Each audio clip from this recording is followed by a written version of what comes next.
हमारे कुछ पदाधिकारी हमें काम नहीं करने देते या गलत लोग गलत जगह बैठे हैं और उसकी वजह से पार्टी को नुकसान हो रहा है।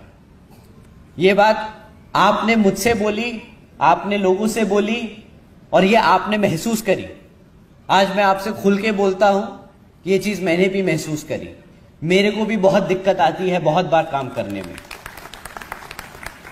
बहुत दिक्कत आती है कि बहुत सारे प्लान्स हैं, बहुत सारी स्ट्रैटेजीज हैं जो हम करना चाहते हैं बट हम नहीं कर पाते।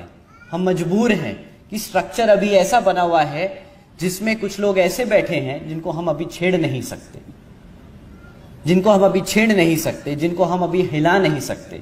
खैर, वो बड़े भी हैं हमसे, कहीं जगह बड़े हैं, कहीं जगह गलत हैं, पर हम उनको नहीं छेड़ेंगे।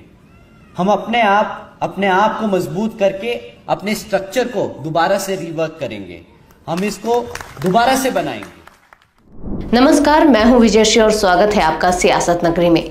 भारतीय राजनीति में वंशवाद और आंतरिक कलह कोई नई बात नहीं है, लेकिन जब यह टकराव बहुजन समाज पार्टी में देखने को मिले तो मामला गंभीर हो जाता है। बसपा प्रमुख मायावती ने अपने भतीजे आकाश आनंद को पार्टी से बाहर कर दिया है। इससे पहले ही उन्होंने आकाश को नेशनल कोऑर्डिनेटर सहित सभी पदों से हटा दिया था। हालांकि इस पूरे घटनाक्रम पर ना तो बसपा की ओर से और ना ही आकाश आनंद की तरफ से कोई आधिकारिक बयान आया है। लेकिन मामला सिर्फ इतना भर नहीं है। सोशल मीडिया पर आकाश आनंद का एक भाषण तेजी से वायरल हो रहा है, जिसमें वे पार्टी की कार्यशैली पर सवाल उठाते दिख रहे हैं। आकाश ने अपने संबोधन में कहा कि पिछले कुछ वर्षों में उन्होंने महसूस किया कि पार्टी में कई समस्याएं हैं और कुछ पदाधिकारी पार्टी को नुकसान पहुंचा रहे हैं। उन्होंने यह भी कहा कि कार्यकर्ताओं को अपनी आवाज सीधे नेतृत्व तक पहुंचाने की जरूरत है और पार्टी की संरचना में बदलाव आवश्यक है। इसी भाषण के बाद कयास लगाए जा रहे हैं कि मायावती ने आकाश आनंद पर गाज गिराई है।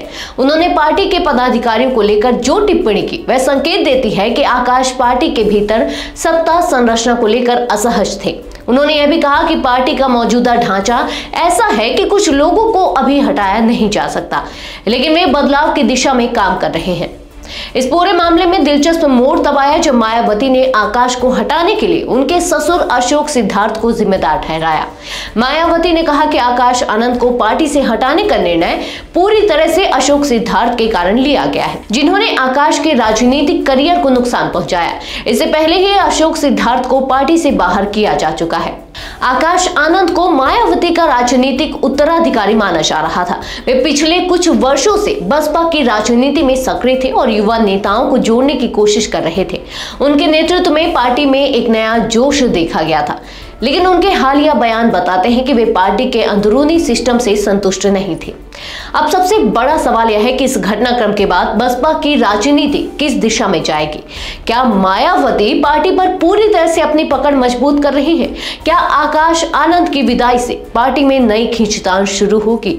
इस घटनाक्रम का बसपा के समर्थकों और कार्यकर्ताओं पर भी असर पड़ सकता है। मायावती के इस फैसले से पार्टी में अनुशासन बनाए रखने की कोशिश साफ नजर आती है, लेकिन क्या इससे पार्टी के भीतर असंतोष बढ़ेगा? क्या आकाश आनंद का समर्थन करने वाले कार्यकर्ता पार्टी में अंदरूनी असंतोष को हवा देंगे?